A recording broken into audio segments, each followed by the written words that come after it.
Hi, Redeemer. Welcome to this week's update. This is May 11th, even though it feels like February. I heard we're going to have frost possibly tonight, so that's terrible. Um, but that's neither here nor there. So I want to just give a couple updates regarding, right, just where we are in terms of church and the shutdown and all that. Number one, the question being, when do we plan on resuming Sunday gatherings? Again, technically, we are allowed to gather as churches because the governor has lifted bans on churches gathering with really no numerical limits.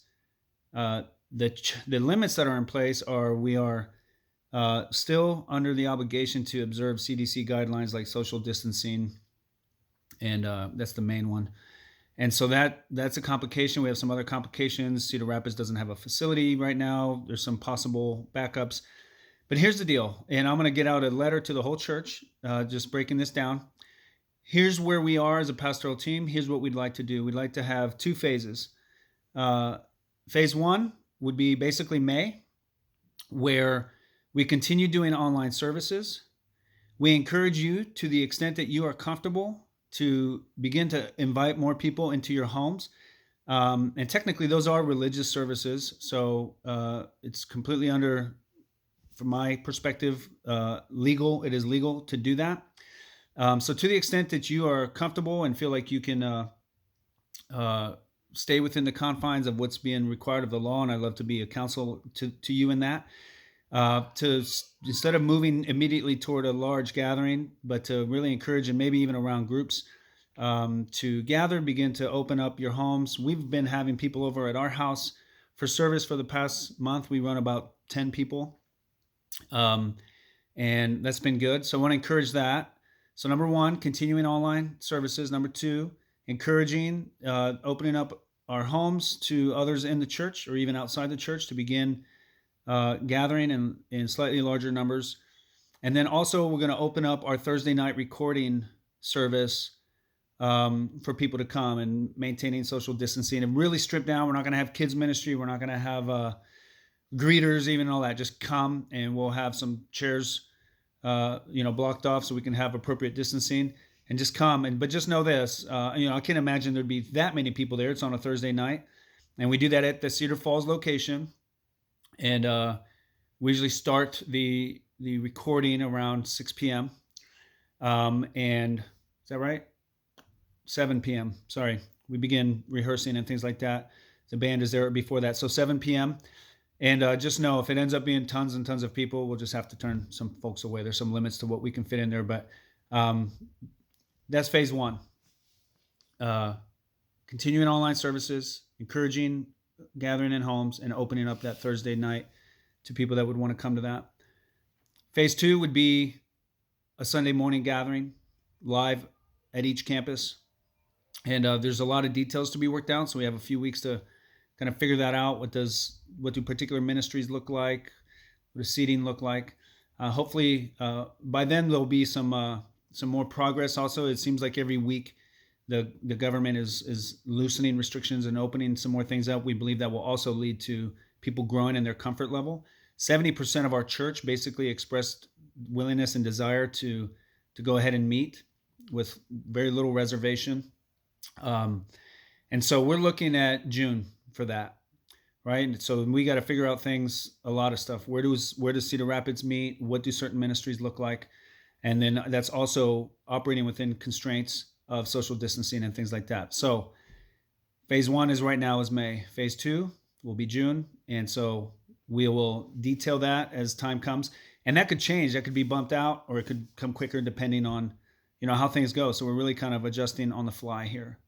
So again, I'm going to get this stuff out in writing, and we welcome any conversations about that. One of the things that I want to really address here, and I've addressed it before, is frankly just encouraging us to love one another. Look, as we move toward more and more involvement as a church, there's just going to be people who are at different parts of the spectrum for different reasons. And, there's certainly a significant demographic of people who are not comfortable with meeting in our Sunday gathering or in a group yet. And that's great. And that's fine. And there's certain people who are, and that's great. And that's fine. Like I've spent quite a bit of time reading a lot on both sides of the issue, depending on how aggressive and how conservative you are. And one thing that's clear to me is that there's a lot of well-reasoned thinking that can land you on either side. There's also some foolishness and just reactionary stuff that could do that. Um, but I don't want to assume that about people. We need to be able to have reasoned conversation and grant each other dignity, and frankly just love each other. We're out there on social media and in conversations sharing our opinions and positions, and I think that's great, and we need to do that. And or we don't need to, but we're free to do that. But at the end of the day, it's literally like what Paul said: if you have, if you speak in the tongues of angels but have not love, you're a clanging cymbal. And the same thing goes for our positions on the pandemic.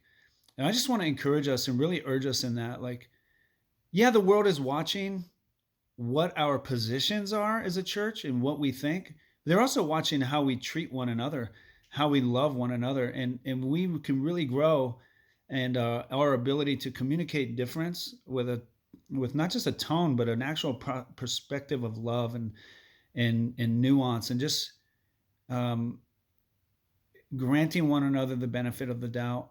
And even if someone is wrong, and even being foolish, or even, let's say, evil in their intent of the things they're saying, that doesn't change the gospel's call to us to respond with love. So the validity or tone or motivation of someone who has a different perspective than us has zero correlation with our duty to respond in love. Let's put it that way. And so this is a growth edge for me. I think I've grown in that. I'm trying to demonstrate through things like Fighting Words how to sit down and have conversations with people we disagree with, and certainly a continued growth edge, love, like who's mastered that. But I want to share a resource. I'll be sharing this in the weekly resources this week's, right? So if you get the weekly text that comes on Thursdays, there's a weekly resource that comes in there, and it'll be different books, articles. This time it's a sermon by John Piper, one that shattered my heart, right? Grace shattered me and grace rebuilt me. And it's called, I forget the exact title, but it's about John Newton, and it's about being tough and tender. And Piper basically preaches about Christ and about John Newton's biography, and just talks about what it looks like to reach this balance of tough and tender in our lives and in our hearts. And I would say, for me, it's easier to fall off on the tough side of the horse and just be for truth and be argumentative and combative. And that sermon just shattered me, and showed me really a lot of the just damaging and harmful ways that I was thinking and speaking with people in my life, and continues to be a growth edge, but that was significant and has continued to be that for me in my life. And so I'm with you on this, and I just want to encourage us, like, at the end of the day, who cares if you're right or wrong about particular responses, and to what extent the government can be trusted, and what the data is showing. Like, it's just literally irrelevant in the context of love. And that's not an overstatement. That's what Paul says. You can have the gifts of discernment, of preaching, speaking tongues of angels, have revelation, prophecy. So literally prophecy, right? God is revealing to you what's actually true about the Bible or about current situations.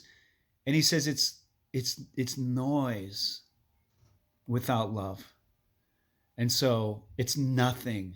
It's worthless. In fact, it's harmful. It's damaging. So I just want to encourage us all to take that to heart. Let's love one another well, and let that be something that we come out of this having grown in, right? One other thing I would just say to that is, if there is a brother or sister that we feel is not just, having a different opinion than us, but maybe participating in or sharing these things in ways that aren't helpful, call them up, call them and say, hey, I'd love to hear your perspective. What leads you to think that? Here's what I think. Let's go back and forth. Let's share with a tone of grace and love. Like, direct contact is sort of the best way to settle a lot of these things. So I'm fine with sharing stuff on social media. I do that, obviously. But there have been several times that I don't even mind going back and forth and, hey, you think that, I think that, but if I notice that the tone is getting funny, I'll message someone and say, hey, let's talk, because that's not what we want to do. Is use public forums to harm one another, and sometimes it's not necessarily the intent, and we can be misunderstood, but personal conversations and contact can go a long way to sort some of that out. So again, this isn't something I think is rampant and tearing our church apart, but it's a growth edge for all of us to some extent, and some of us to more of an extent. And let's not be blind to it and just hunker down on our positions, but let's be tender and tough, right? Let's have our positions that are rooted in what we believe to be true and firm in our convictions, and then let's be tender in the way that we approach people and handle them. Right? They're born, made in the image of God. So there it is. There's my mini sermon before the sermon. So feel free to reach out to me about anything that's going on, and we will get some more communication out about phase 1, phase 2, and let's just trust God through this. Right? He's good. God is good to us. So love you all. We'll see you soon. Bye.